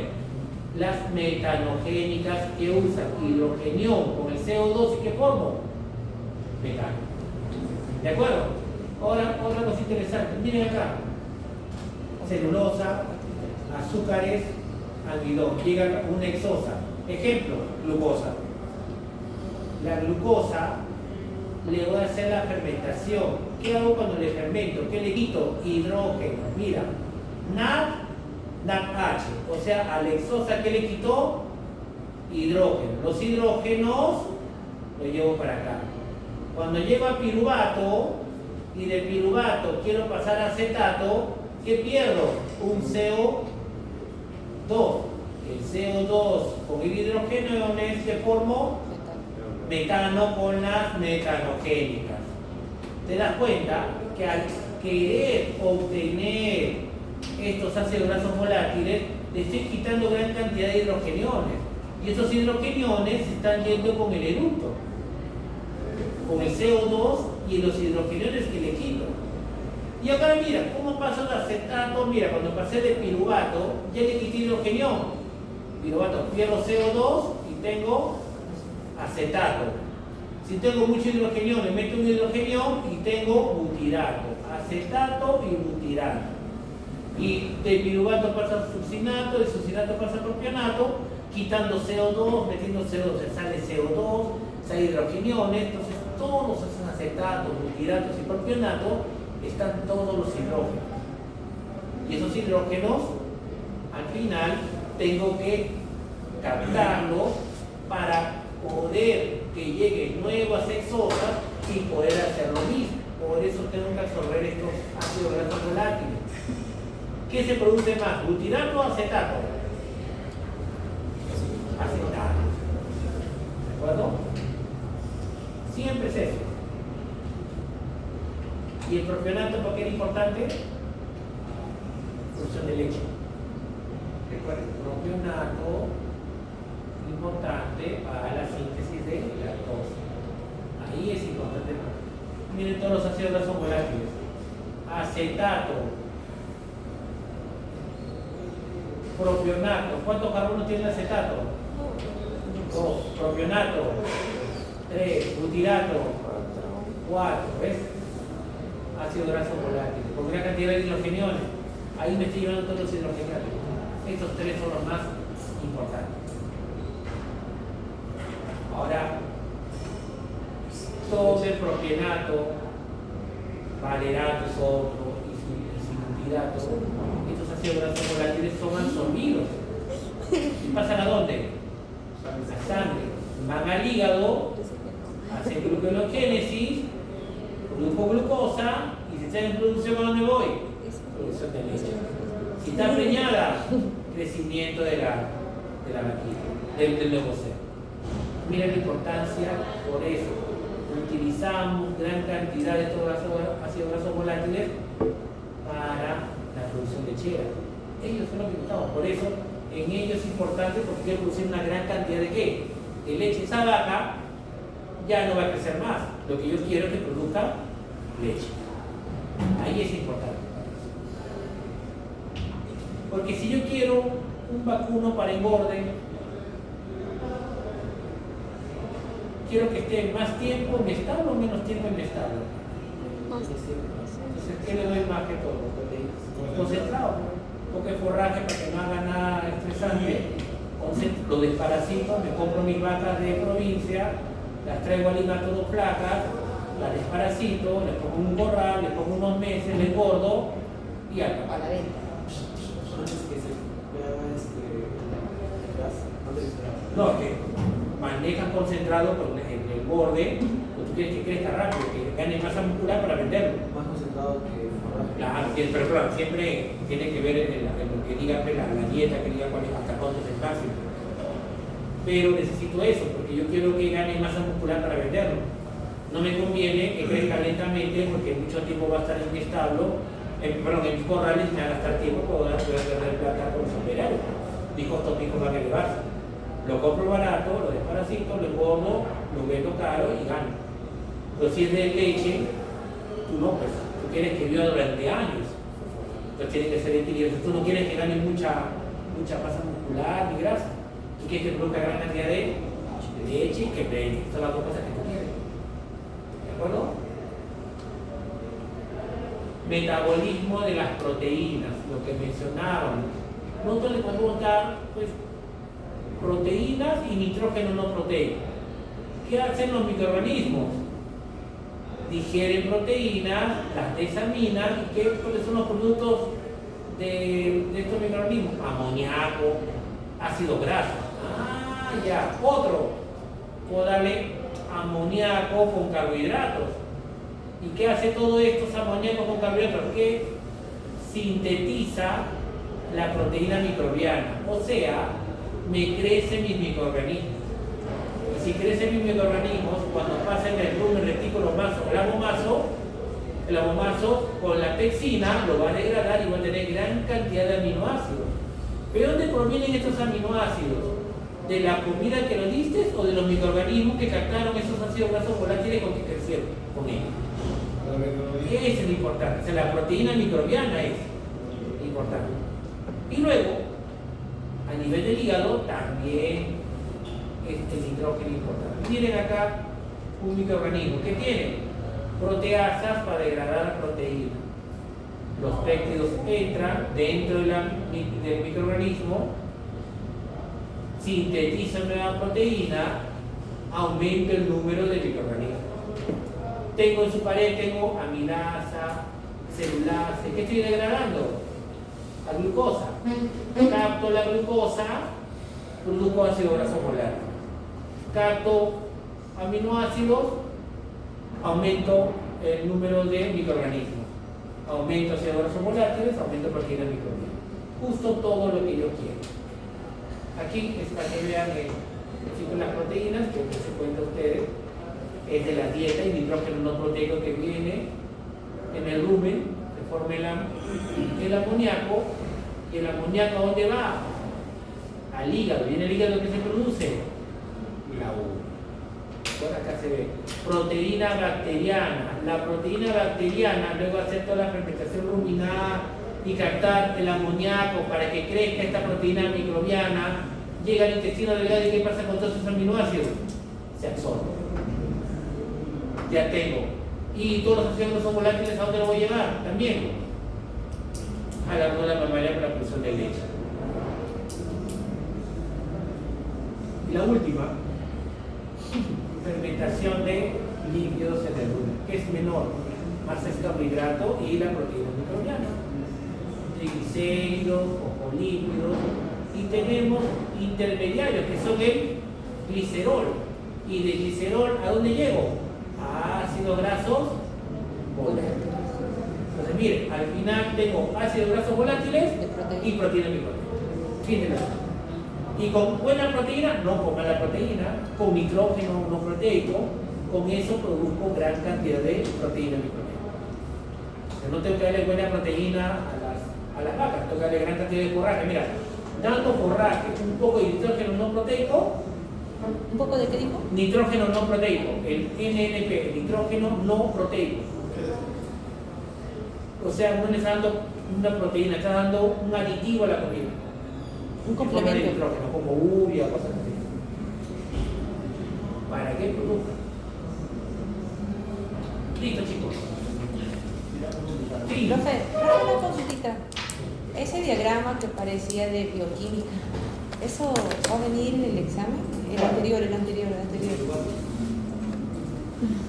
¿Este? Es, Este no. no, la que sigue, profe. ¿Este? Sí. ¿O este? Ese ya tiene. Este es lo principal. Por eso No, el decía- anterior es esos dos. ¿Este de acá?